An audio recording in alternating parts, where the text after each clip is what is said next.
जय श्री गणेश दोस्तों। हमारी आज की कहानी का नाम है फीका। कहानी अच्छी लगे तो प्लीज चैनल को सब्सक्राइब कर लीजिएगा। अब शुरू करते हैं कहानी। झूले पर बैठे नीताजी एवं सोमेश जी ऐसे ही फुर्सत के क्षण व्यतीत कर रहे थे। तभी नीताजी बोली, भगवान ने मेरी एक न सुनी। क्या हो जाता यदि दो बेटों में से एक को बेटी बनाकर भेज देते।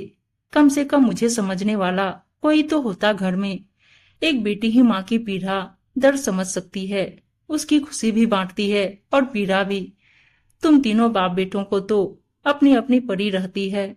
हाँ भाई, अभी भी समय हाथ से नहीं निकला है। अपनी यह इच्छा भी पूरी कर लेना, अपनी बहुओं को बेटी बनाकर।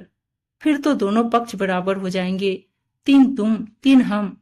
यह कह सोमेश जी हंसने लगते हैं। नीताजी भी कहाँ पीछे रहने वाली थी। वे हंसी में उनका साथ देती है। खूब कही, आप भी न सोमेश कुछ भी कहते हो। एक बारगी की तो मैं डर ही गई कि क्या इरादा है आपका। हाँ तो क्या गलत कहा मैंने। हाँ यह तो है, बहू से ही घर आंगन की शोभा बढ़ती है। मैं तो उन्हें बेटियों की तरह ही लाड लड़ाऊंगी। यदि दुखी रहेगी तो घर में बरकत कभी नहीं होगी। गृह लक्ष्मी आएंगी, मैं उन्हें दुखी कैसे देख सकती हूँ। बात आई गई हो जाती। पर वक्त कब किसके लिए ठहरा है। वह तो अपनी निर्वाध यात्रा पर निकला रहता है, सो चलता जा रहा था। कब बच्चे बड़े हो गए, पढ़ लिख गए और अच्छे पद पर बड़े बेटे की नियुक्ति हो गई। अब नेताजी को अपनी बहू कम बेटी का इंतजार था। सो उन्होंने लड़की तलाशना शुरू की। वे ज्यादा संपन्न परिवार से रिश्ता नहीं जोड़ना चाहती थी। सो ऐसे रिश्तों को नकारते वे एक ऐसे परिवार की खोज में थी जहां पारिवारिक मूल्यों को, अपने पुराने संस्कारों को तवज्जो दी जाती हो।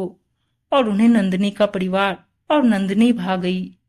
बेटे अंशुल की भी स्वीकृति मिलने पर रिश्ता पक्का कर दिया।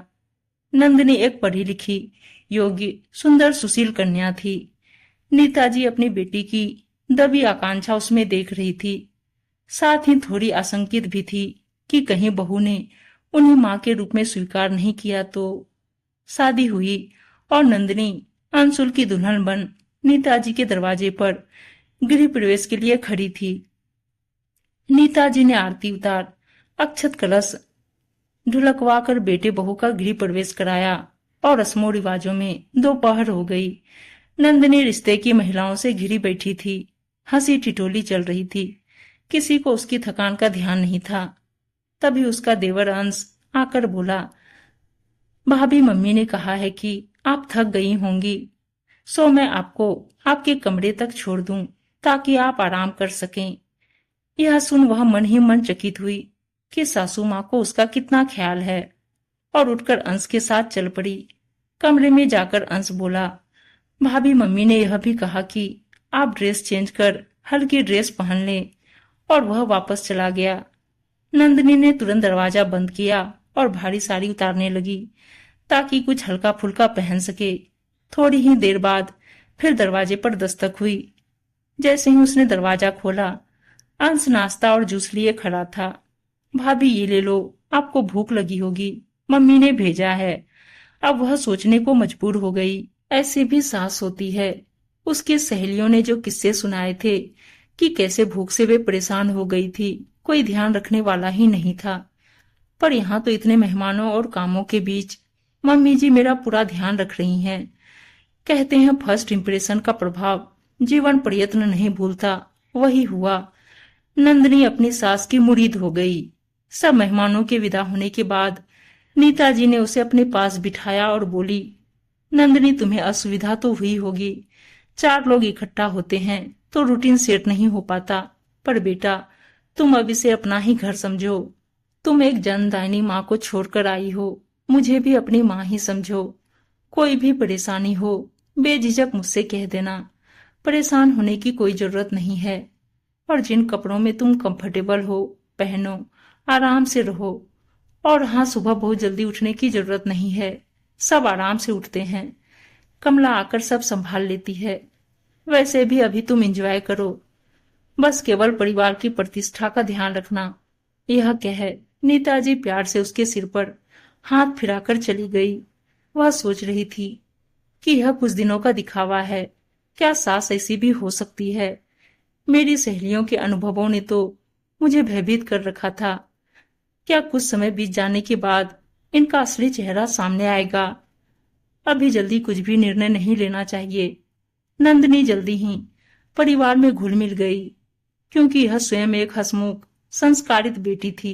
मम्मी जी पापा जी कहते, वह घर में हंसती डोलती रहती और नीता जी उसे देख देख कर खुश होती रहती। और उनकी इस खुशी पर कभी कभी सोमेश जी हंसते हुए कटाक्ष करते, भाई हम तो अब दूध में पड़ी मक्खी की तरह निकाल दिए गए हैं। कभी कहते, मम्मी बेटी के बीच मजाल है कोई बोल जाए। नीता जी कहती, देखो बहू के आने से कैसा घर आंगन महक रहा है। 2 वर्ष बाद उसके माँ बनने की खुशी की आहट पाते ही उन्होंने नंदिनी का दिन रात ख्याल रखा। और नन्हे वंश के आने के बाद तो घर में सबको एक खिलौना मिल गया। कहते हैं बुरा समय बिना आहट किए कब आ जाए कह नहीं सकते। एक दिन वंश के साथ खेलते खेलते नीताजी को हार्ट अटैक आया और इतना तीव्र था, डॉक्टर के पास जाने तक अवसर ही नहीं मिला और उनके प्राण पखेरु उड़ गए। परिवार पर दुखों का पहाड़ टूट पड़ा। सारी खुशियां तिरोहित हो गई। घर में 3 मर्द थे, पापा जी, अंशुल, अंश और एक अकेली नंदिनी। छोटे से वंश के साथ उसे नीताजी के साथ रहते कभी पता ही नहीं चला था कि काम कैसे हो जाता था। अब बहुत परेशान हो जाती। घर सास के बिना सूना सूना लगता। उनके रहते वह बेफिक्र रहती थी। काम तो करती थी किंतु जिम्मेदारी नहीं थी। अब सारा बोझ उसके कंधों पर आन पड़ा। उनके साथ बिताए मधुर दिनों को याद कर रोती। कैसे त्योहार पर वे उससे सजने संवरने को कहती। अब कोई न था कहने वाला, सज लो तो इच्छा, नहीं तो कैसे भी रहो। जब भी वह मायके जाती तो कितने उत्साह से वे उसकी तैयारी करवाती। कैसे भाई बहन माँ पापा के लिए गिफ्ट मंगवाती। कहती, अरे खाली हाथ जाएगी क्या, कुछ तो लेकर जा, सबको अच्छा लगेगा। घर के एक एक कोने से उनकी उपस्थिति महसूस करती। लगता अभी आकर कहेंगी, नंदिनी चला चाय पी ले, चल नंदिनी आज शॉपिंग पर चलें। पग पग पर उनकी यादें बिखरी पड़ी थी। सच ही है, यदि बहू के आने से घर का आंगन सस्ता है तो ससुराल भी तो सास के बिना फीका होता है। और अब उसे समझ आ गया था, सब सास वैसी नहीं होती जैसा उसकी सहेलियों ने बताया था। आज उसे ये भी समझ आ गया था, उनका प्यार दिखावा नहीं था, उनका प्यार दिल से था। जिस दिल से उन्होंने शुरू दिन से ही बहू को बेटी मान लिया था। उम्मीद है दोस्तों कहानी अच्छी लगी होगी और अच्छी अच्छी कहानियां सुनने के लिए चैनल को सब्सक्राइब और वीडियो को लाइक शेयर जरूर कर दीजिएगा। धन्यवाद दोस्तों।